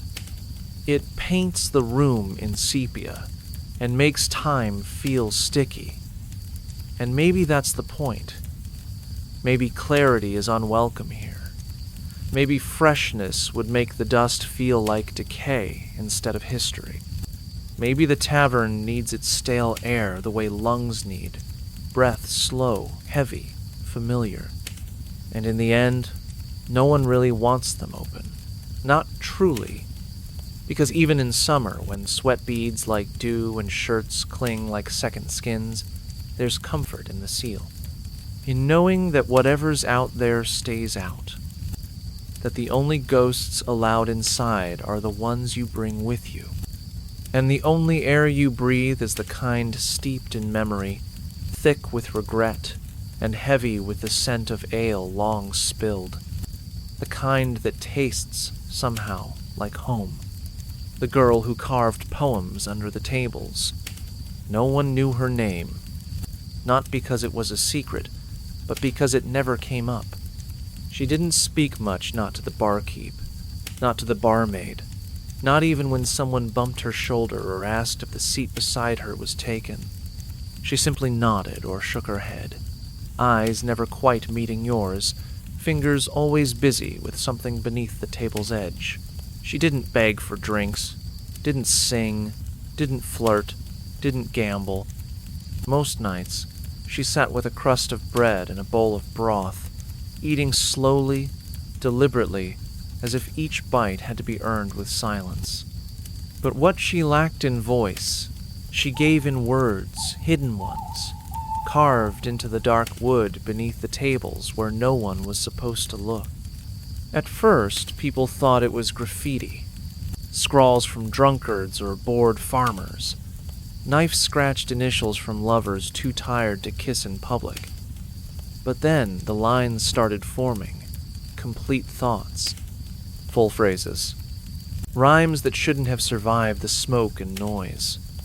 One table held a stanza sharp as frost, another soft as linen folded after loss. No one ever saw her write. The carvings simply appeared, fresh shavings on the floor, a new line to read when you bent down to retrieve a fallen spoon or ducked for a secret moment of solitude. Some thought it was magic, that she was cursed to write and not speak, that her words, if said aloud, would summon something best left sleeping. Others believed she had loved someone once, someone whose name she was trying to forget by burying it between verses, but most simply accepted it. Because in a tavern full of noise, there was something sacred about a girl who spoke only to the wood. One stormy night, a boy too small to sit at the bar crawled under a table to hide from the thunder. He didn't cry. He didn't shout. He lay there, quiet, reading the words carved into the underside like a map drawn in pain and hope. When the storm passed, he came out with tears on his cheeks. No one asked what he'd seen, but he looked different after, older, as if the poems had named something inside him he hadn't known he carried. Some carvings were names, others were warnings. A few were jokes dry, bitter, barely there, but all of them were real in a way the rest of the tavern wasn't. The tables changed slowly, stained with ale and scorched by candles, but the poems remained, untouched. Even when a new table was brought in, her words would find it, as if she knew which wood needed to be told a story. One verse read, "She drinks alone so her thoughts don't have to." Another, "Not every silence is empty. Some are resting." The barkeep once found a line beneath his counter that said, "You pour more than ale." He didn't show anyone, but his hand lingered on it every night before closing. No one dared ask her to stop. No one suggested she publish them, or read them aloud, or share their meaning. That would have broken the spell. Her silence was part of the language. Her distance, the ink. She wasn't seeking attention. She was seeking witness from the wood, from time, from the slow ache of a world that forgets everything unless it's carved deep. And when she stopped coming because, eventually, all ghosts do the tavern kept her words. They aged with the grain, deepened as the wood wore down. New patrons sometimes found them, ran their fingers along the grooves, smiled or shivered without knowing why. Her poems had no author now, only breath, only shape. And in a room where most things faded, hers remained. Whispered under the tables, read in moments when the noise got too loud, remembered by those who needed them most, even if they never knew her name, the stool that no one sat on, and what happened when someone did. It stood near the hearth, slightly off-center, with legs uneven enough to rock if nudged. To anyone new, it looked like any other seat worn smooth by years of use, its grain darkened by time and the touch of countless backsides. But regulars knew better. They passed it by without comment, glanced at it without lingering, steered their stools a few inches away as if out of instinct. It wasn't marked, not reserved, not cursed in any official sense. Yet everyone acted like it was. Because something wasn't right about that stool. Something in the way it leaned not toward collapse, but toward memory. They said it once belonged to a man who caught fire mid-song. No one could agree whether it was the flames from the hearth or something inside him that lit first. A kind of internal combustion, triggered by grief or rage or an old tune that struck too close to the bone. He didn't scream, they said, just stopped playing, leaned back, and smoldered. By the time anyone reacted, he was already gone, not burned away, just changed. The stool remained, slightly scorched, a little warped, but mostly intact, as if the fire had respected the wood more than the man. After that, no one sat there. Not because they feared catching fire themselves, but because of what sitting meant. That stool remembered. It hummed. Not loudly, not enough to be noticed outright, but enough to unsettle. People who'd sat on it, even by accident, spoke afterward of strange feelings. Their thoughts would slip sideways, their memories tangling with others that weren't their own. One woman stood up after a few minutes and whispered, "That wasn't my sadness," then left, shoes forgotten under the table. Another man, a soldier between wars, drunk enough to ignore the warning in the room's silence, dropped onto the stool with a grunt and a mug. He laughed, joked, toasted nothing in particular. 10 minutes later, he was quiet. His eyes locked on a crack in the wall no one else could see. He murmured a name not his own and wept, then walked out, barefoot, into the frost. Never came back. His boots still sat beneath that stool for a week before someone finally moved them, carefully, with both hands. The stool leaned just slightly toward the hearth, always toward the fire. As if remembering the night it bore witness to someone being unmade, or as if drawn to warmth by a pull older than fear. Children were warned not to play near it. Bards avoided placing their instruments too close. And if you asked the barkeep why it wasn't thrown out, he'd just say, "It's part of the room now." Then look away, polishing a mug that didn't need it. There were nights when the tavern quieted, the crowd thinned, and the stool seemed to glow in the firelight, not literally, but with a kind of weight, an invitation, a dare, a test. And sometimes a weary soul would consider it, hover nearby, wonder what truths might rise if they let themselves be held by wood that remembered too much. Most chose not to. Most turned away. But not all. And every time someone sat, the room held its breath. Not from fear, but from reverence.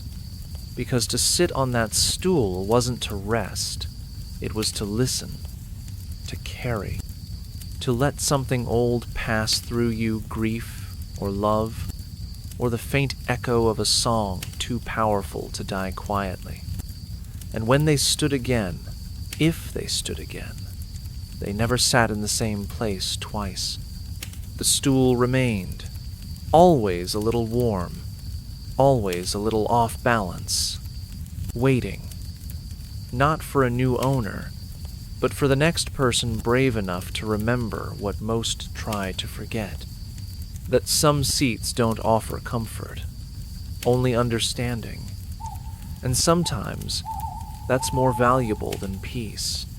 How old men measured storms, by how fast the ale turned flat.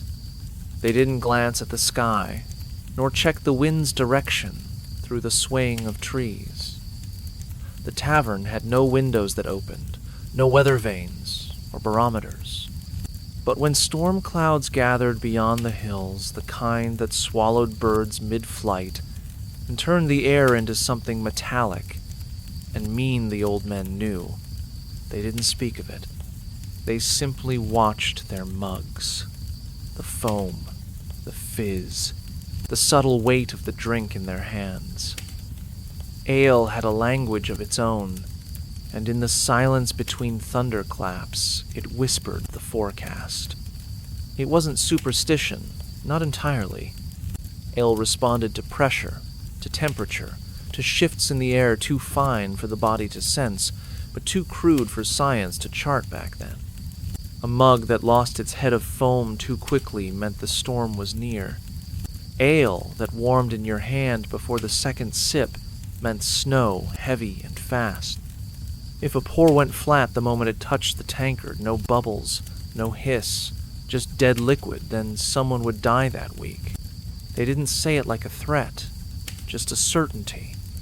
Like frost in the morning or smoke after fire. You'd see them testing the brew with careful reverence, lifting it to the light, if any filtered through the soot-stained lanterns, tilting it, swirling it in the cup as if reading runes in the movement. One man, whose beard had gone white long before his memory started to fray, claimed he could feel the rain coming in the tilt of his elbow as he drank. Another said the taste of copper in his first sip meant wind strong enough to rip shingles, they argued, softly, over these signs. But never doubted them, not once. The tavern itself helped. The way the air changed inside, how the walls seemed to breathe differently, how the smoke coiled lower when storms approached. There was a heaviness in the corners, a tension behind the bar. The dog would stir more often, ears twitching long before the first drop hit the thatched roof.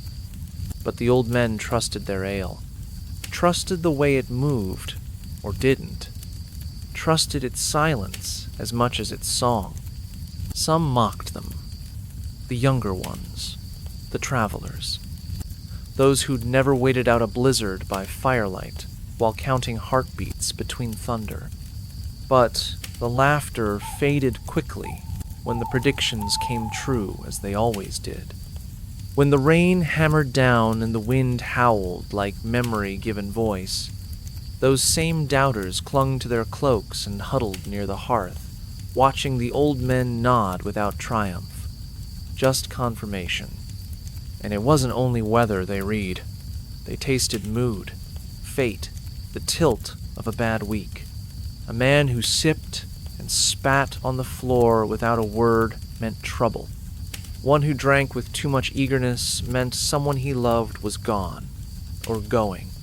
The barkeep took cues from them, too, when to call for extra logs, when to stash the finer cups, when to keep the stronger spirits locked away. Because when ale went flat before its time, the night always turned sharp.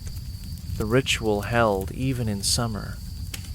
Even when the skies stayed clear for weeks, each mug was still observed, still weighed, because storms didn't only come from above.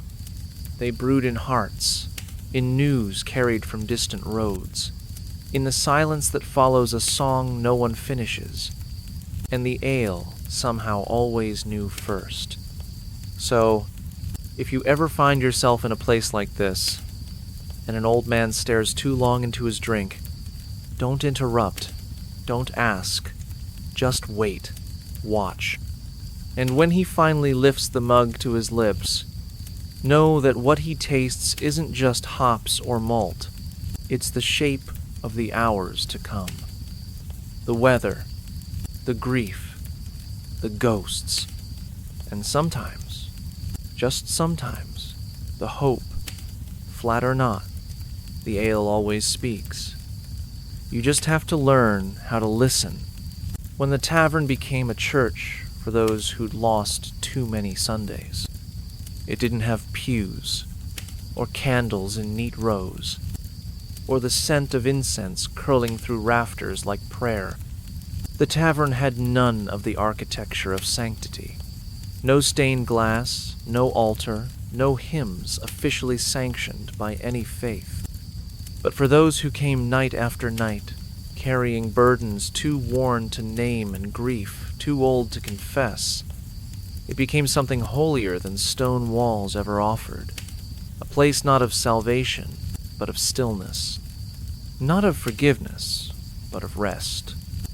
Especially for those who had long stopped attending churches, because churches required more than they had left to give. They didn't kneel. They didn't bow their heads in practiced reverence. They slouched. They sighed. They stared into the dancing shadows like supplicants who'd forgotten the words but remembered the posture. The fire became the only stained glass they needed. flickering patterns of orange and blue, casting halos on mugs and shoulders. The floor, worn smooth by boots and spilled wine, became the altar, not for offerings, but for collapse. And when the tavern fell silent, not from emptiness, but from presence, it became a kind of liturgy, wordless, heavy, shared. This silence was different. It didn't demand anything. It didn't judge. It simply allowed. A pause deep enough to swallow names and dates, to blur the edges of memory, to let grief sit without having to perform. No one led. No one preached. But somehow, everyone listened. Not to each other, but to the space. To the quiet between clinks of mugs. To the rhythm of a heart that no longer needed to beat against expectation. There were regulars who hadn't seen a church door in years. Not since the war.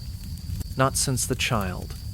Not since they realized no sermon could reach the parts of them that had gone silent. But here they returned. Not for absolution.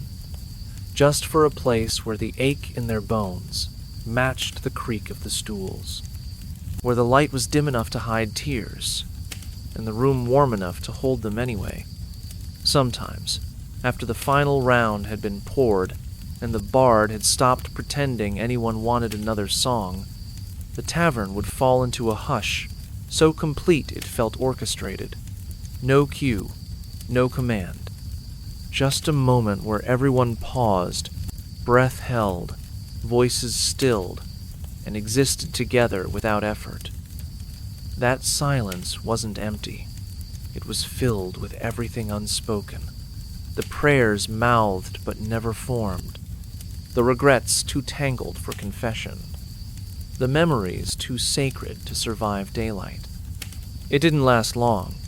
It never did. Someone would cough. A chair would scrape. The spell would break. And the tavern would return to what it was. A room of noise and ale and ritual.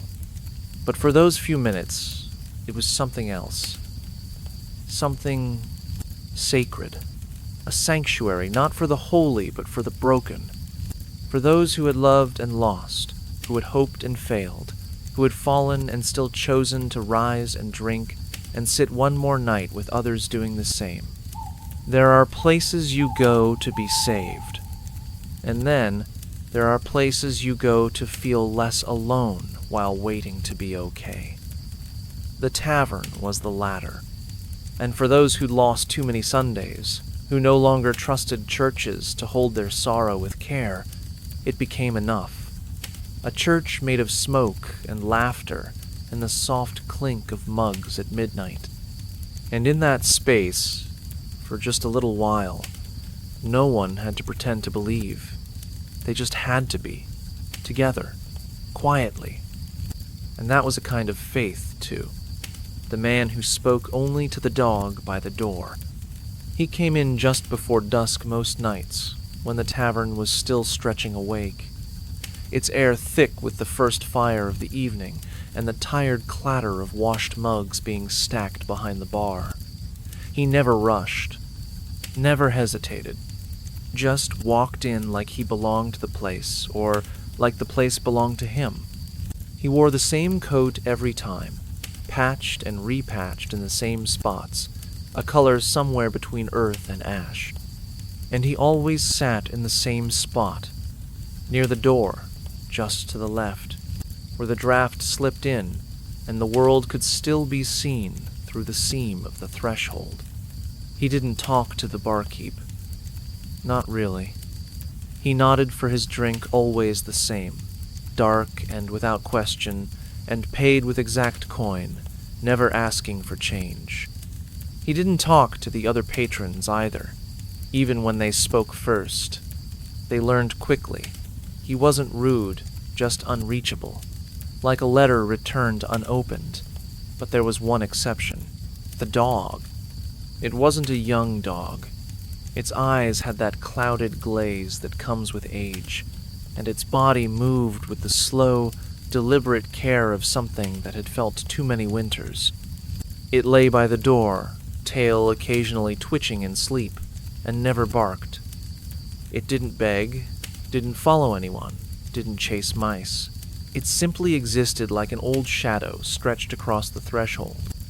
And to that dog, the man spoke. Not loudly, not in a way that drew attention. Just soft murmurs, snippets, words that weren't meant for anyone else. Questions, sometimes. Other times, statements so quiet they blended into the hum of the tavern. If you sat close enough, and no one ever dared sit too close, you might catch fragments. Wasn't supposed to be this way. Or, she would have liked the rain today. Or, I saw her in the wheat again. The dog listened. Always. Its ears twitched with the rhythm of the man's voice, like a metronome marking time no one else understood. Some said the dog had been his once, that they'd traveled together, watched someone die together, and returned to the tavern only because there was nowhere else left. Others said the dog had never belonged to anyone, that it had simply chosen the tavern as its end, and the man as its echo. But all agreed. They understood each other. In a way, few did. In a way that didn't require anything more than presence. The night the dog died was quiet. The tavern was half full, the fire steady. The man arrived as usual, ordered the usual, and sat. But the space by the door was empty. No twitching tail. No slow blink. Just air. Just absence. He didn't speak. Not to the barmaid who gave him his drink. Not to the barkeep who hesitated, then looked away. He sipped once, set the mug down, then stood. Not slowly, not dramatically, just stood, and left before the music began. He never returned. No one asked about him, not directly. But the stool near the door stayed empty for weeks, and the barkeep sometimes glanced at it longer than necessary, as if expecting it to fill itself. Some said they saw the man walking past the tavern once, months later, empty-handed. Others believed he'd buried his voice with the dog and didn't know how to reclaim it. The truth, like most things in that place, stayed wrapped in smoke and silence. But some nights, when the wind pushed the door just slightly ajar, and the fire cast strange shapes against the walls, someone might murmur to no one in particular, "He's still talking, somewhere." And for a moment, the tavern would pause just long enough to remember that there are conversations meant only for the ones who wait without expecting an answer, and that sometimes the truest connection is the kind that doesn't need words. Only loyalty, only listening, only a place to return to night after night, until one of you is gone. And even then, maybe not entirely. Why some coins felt heavier than others. They looked the same, most of them dull silver or tarnished copper, worn at the edges from too many palms, too many pockets, too many nights exchanged for heat or silence. They clinked in mugs, scraped across counters, disappeared into the barkeep's apron folds without ceremony. But not all coins were equal. Some had weight, not in metal, but in meaning. And those who'd worked behind a bar long enough could tell the difference the moment a piece touched their hand. The difference between payment and confession. The heavy ones weren't always large. Some were light as a whisper, but landed on the counter like thunder. They bore no marks of origin more unique than a faint dent or a scratch across the face of a forgotten monarch. But they carried stories. You could feel them. a chill in your fingertips after passing one along, a pulse of memory that didn't belong to you, the kind of sensation that made the barkeep glance up, not to see who paid, but to see what they were trying to forget.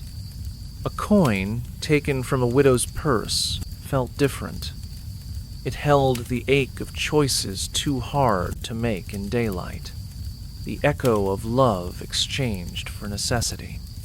One taken from a battlefield earned in blood, or looted from the dead sang a colder song. Not rage, not guilt, just distance, as if the soul that earned it had long since walked away, and only the metal remained, spinning through lives it was never meant to touch.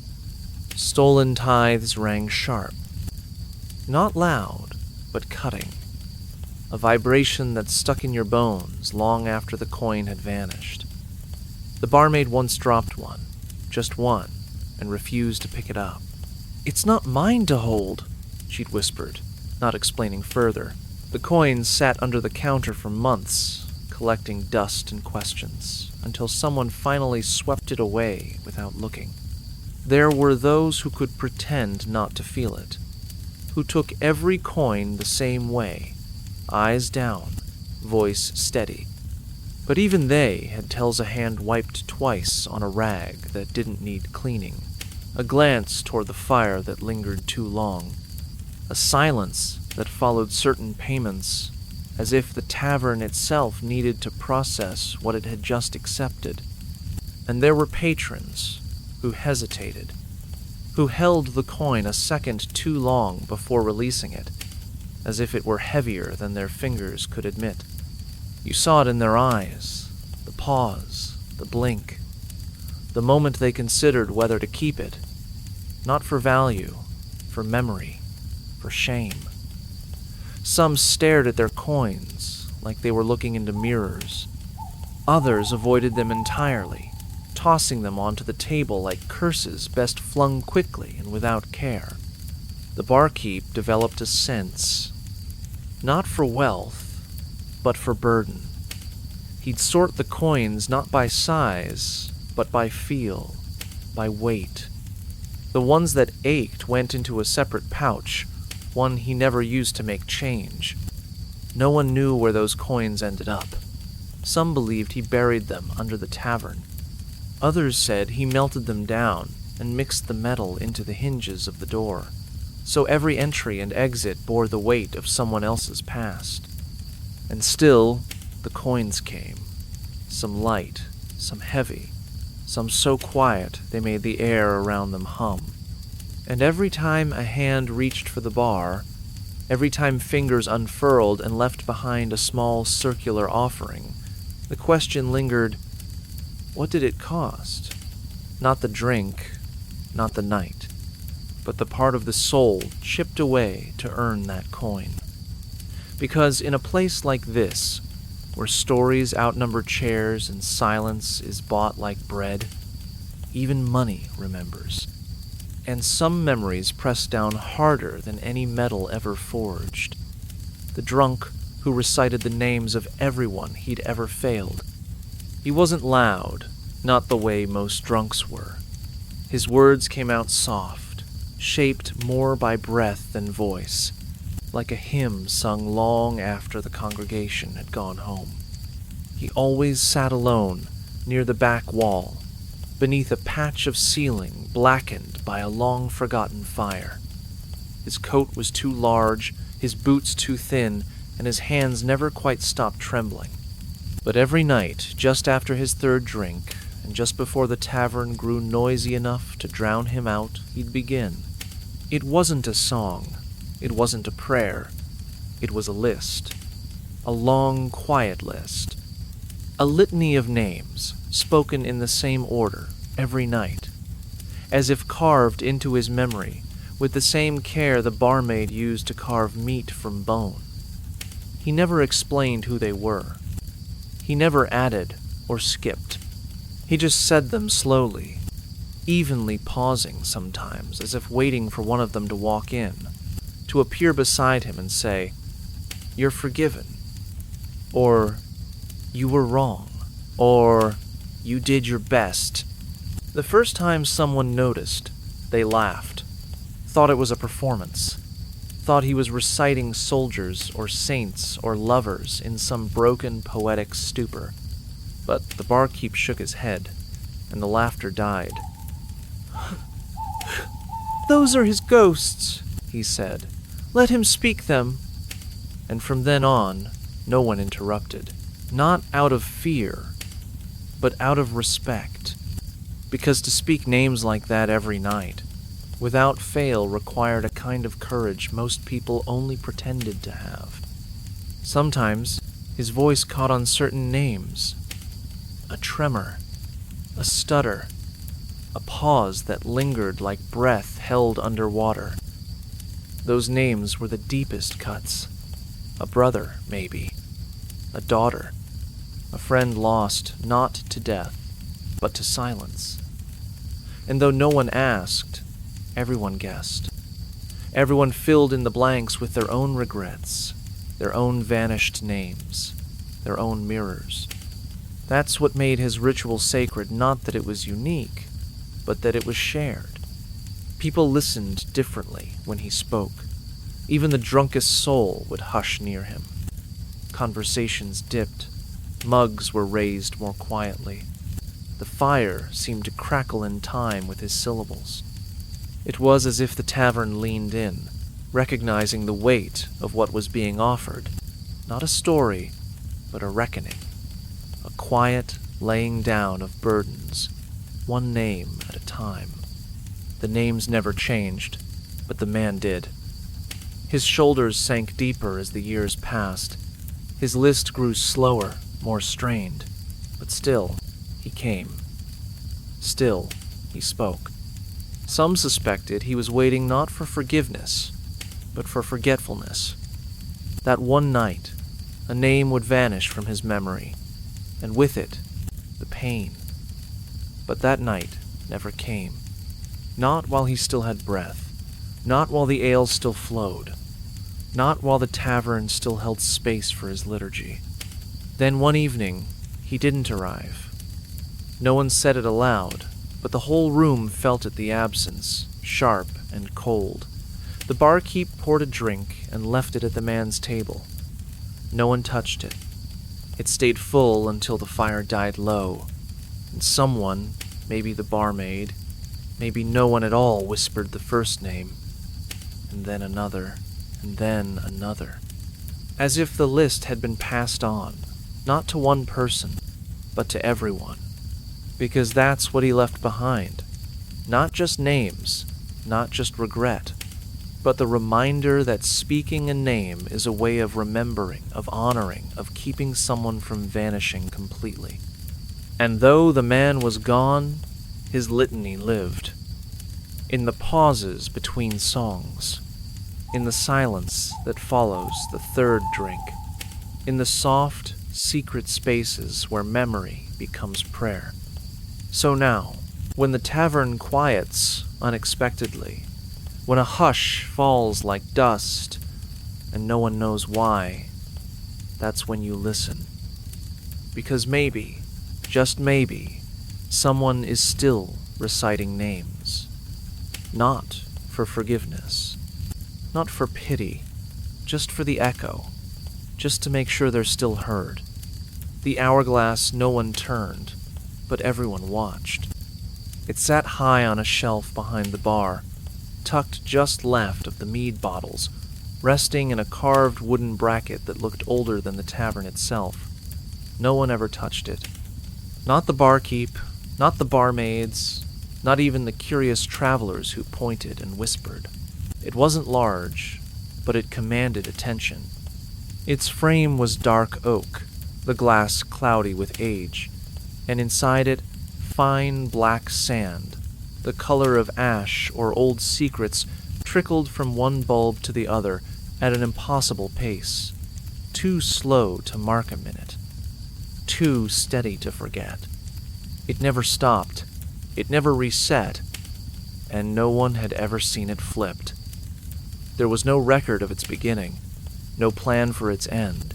It just flowed, constant, measured, indifferent, a presence rather than an object.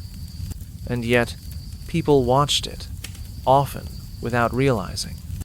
Mid-conversation, mid-drink, their eyes would drift upward, to check, to confirm, as if needing reassurance that time, however distorted, was still moving. The old men said it wasn't an hourglass at all, said it was a promise, a spell, a memory of something forgotten long ago.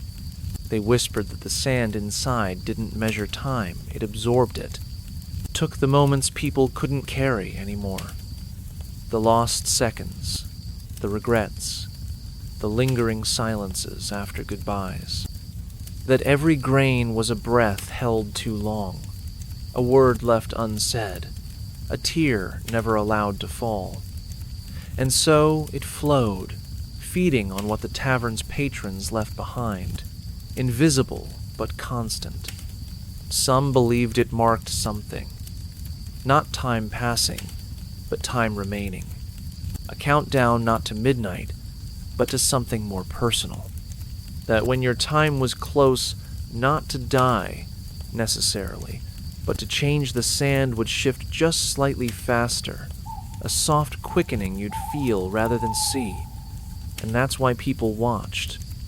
Not out of curiosity, out of fear, out of hope, waiting for confirmation of something they didn't dare say aloud. The barkeep refused to speak of it. When asked, he'd clean a mug and glance away, the kind of silence that meant not, "I don't know," but "I won't tell." The barmaid once said her mother claimed the glass was turned only once, and that when it was, the tavern was born. Not built, born. That something ancient breathed into the wood and stone, and that the hourglass was its heart, its clock, its conscience. But even she said it with a smirk, half joke, half prayer. Children were told not to point at it, not to speak of it too loud. "It listens," their parents would whisper, even if they didn't believe it. And the children, sensing the weight in their voices, would obey, because some objects don't need explanation. They make their own rules, simply by enduring, and so it remained. The sand, slow and black and patient. The glass, untouched. The frame, dusted but never disturbed. It became part of the tavern's rhythm, part of its silence. A silent witness to everything said, every drink poured, every song started and left unfinished. And though no one turned it, no one dared ignore it either. Because deep down, everyone knew the hourglass didn't measure time. It collected it. Every wasted minute, every stolen glance, every night someone stayed too long or left too soon. And when it finally stopped, if it ever did, the tavern would know. The room would quiet. The fire would still. And someone, somewhere, would understand that their time, whatever it was meant to be, had just run out. How a single spoon caused a bar fight, a marriage, and a song. It was small, iron, plain, unremarkable, the kind of utensil you'd pass over without a second glance. The bowl of it slightly bent, the handle worn smooth by hands long gone. It didn't shine. It didn't sparkle. It didn't stand out from the drawer of mixed cutlery under the bar, except for the fact that it never stayed there long. This spoon, for reasons no one could fully explain, had a way of slipping into stories. And not just any stories, stories that lingered, that echoed, that changed people in ways they didn't expect. The bar fight came first. A quiet night, by tavern standards, until two strangers sat at the same table, their mugs brushing, their eyes locked in the kind of silent negotiation only tired men perform. One reached for the stew, found no ladle, found only that spoon. He used it, Slowly, deliberately, the other man watched, stiffened, leaned forward. "That's mine," he said. "Not the bowl, not the stew, the spoon." The man using it looked up, blinked, then smiled. Not anymore. The fight that followed was quick and clumsy, all elbows and overturned chairs. No blood. Just bruises and pride, and a story that the tavern told for weeks afterward. Then the marriage. A year later, a girl, sharp-tongued, clever-eyed, sat alone, her bread half-eaten, her soup untouched. She stirred it absently with the same bent spoon, unaware of its history. A man approached, hesitated, then asked if she was finished. "With the soup?" she asked. "No, with being alone." He didn't laugh. He sat. They talked. The spoon lay between them, a forgotten relic. 3 months later, they married under a tree just outside the tavern. Guests ate with their hands. The spoon rested in the bride's pocket, a charm against silence. And then, the song. No one remembers who wrote it. Some say it was the bard. Others say it simply appeared, whispered into the ears of anyone drunk enough to listen. It was a simple tune, 6 lines, a clumsy rhyme, a chorus about a spoon too bold to bend. People sang it without meaning to, hummed it while sweeping, tapped it against mugs in rhythm with the rain. It became part of the tavern, like the floorboards or the fire, a joke, a hymn, a spell. Depending on the night, the spoon itself remained unchanged, always returning, always reappearing, no matter where it was left. Dropped behind the bar, tucked into someone's cloak, carried away and forgotten, it always found its way back. Resting quietly among knives and forks, waiting for the next moment it would matter. It had no power, not in the magical sense, but it carried weight, not in its metal, but in its memory. It had touched conflict, touched love, touched music, and somehow it remembered. No one claimed it. No one washed it more than once. The barkeep said it cleaned itself. The barmaid swore she'd thrown it out more than once, only to find it resting beside her apron the next morning. It never rusted, never broke, and every time someone new reached for it, the regulars watched not with alarm, but with expectation. What would happen this time? A confession? A departure? A proposal? A poem? And still, it waits. Bent, quiet, patient, resting beneath the hum of nightly noise. Not a relic, not a legend, just a spoon that knows what it is. A piece of the tavern. A vessel not for soup, but for stories. For all the little things that change us, whether we notice or not. And maybe, just maybe, it's not the spoon that causes these things. Maybe it only listens. And remembering is enough.